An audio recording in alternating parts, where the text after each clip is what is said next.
అందుకే నాయకులందరికీ కూడా, జన సైనికులందరికీ కూడా, వీరమలందరికీ కూడా ఇది ధైర్యంతో కూడుకున్న పని. ఉగ్రవాదులను ఎదుర్కోవడం అంటే ధైర్యంతో కూడుకున్న పని. Though we're a regional party, we didn't expand as on now. We confined only to state, AP, maybe కొంత తెలంగాణ. కానీ మన ఆలోచన విధానం జాతీయవాదం. ఇది మీరు బలంగా ఉండగలిగితేనే రేపొద్దున యుద్ధ పరిస్థితులు రావచ్చు, రాకపోవచ్చు నాకు తెలియదు యాజ్ ఆన్ టుడే. బట్ కొన్ని 7 అంశాల మీద నిర్ణయాలు తీసుకున్నారు. ముందు వాటర్ ఆపారు. అంటే కొంతమంది మాట్లాడుతారు, కొంతమంది లీడర్స్, ఎంత లౌకికవాదం, ఎంత సెక్యులరిజం అంటే అందరికీ, ఎంత సెక్యులరిజం అయిపోయిందంటే అందరికీ. నేను అనేది మన కంట్రీ స్లోగనే సత్యమేవ జయతే. Unlike America, in God we trust అంట. 3 కోట్ల దేవతలున్న దేశాలలో మన సత్యాన్ని నమ్ముతాం, కానీ మన అమెరికాలాగా ఇన్ గాడ్ వి ట్రస్ట్ ఒక దేవుడిని పెట్టలేదు మన దేశంలో. We're beyond religion, we're beyond God.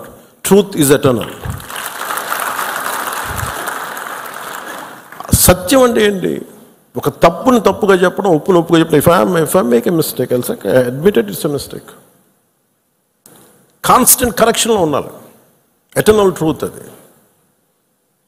అలా కాకుండా ఇంత 26 మంది చనిపోతే మత ప్రాతిపాదికని చంపినా కానీ మన సెక్యులర్ వాదులు, సో కాల్డ్ సూడో సెక్యులరిస్ట్, వాళ్ళు ఏం మాట్లాడుతున్నారు? మతవాడికి చంపలేదంటారు. చనిపోయిన మధుసూదన్ గారి భార్య, అందరూ వాళ్ళ అబద్ధాలు చెప్తారు. వాళ్ళు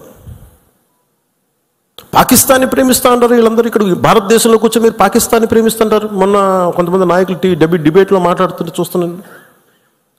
మీరు పాకిస్తాన్ అంత ప్రేమిస్తే దయచేసి పాకిస్తాన్కి వెళ్ళిపోండి. ఇక్కడ ఎందుకు? పాకిస్తాన్ మీద మీకు అంత ప్రేమే ఉంటే ఇది మాట్లాడుతున్న పని ఏదైనా వీళ్ళందరూ కూర్చొని కాంగ్రెస్ నాయకులు వీళ్ళందరూ, కొంతమంది ఎమ్మెల్సీలు కూడా ఉన్నట్టుగా అనిపించింది నాకు చూస్తుంటే. ముఖ్యంగా సౌత్ నుంచి ఉన్నారు కొంతమంది సీనియర్ కాంగ్రెస్ నాయకులేం. కాంగ్రెస్లోనే విభేదం ఉంది. మేము వెళ్ళిపోతే మీరు పాకిస్తాన్ని, మీరు భారతదేశంలో దాడి జరిగినప్పుడు భారతదేశానికి నిలబడాలి తప్ప పాకిస్తాన్కి నిలబడతాం మీరు సెక్యులరిజం అంటే అది ఏ ససేమిరా ఎవరు ఒప్పుకోరు. ఇక్కడ ఆ బలం మనం చూపించాలి. మనం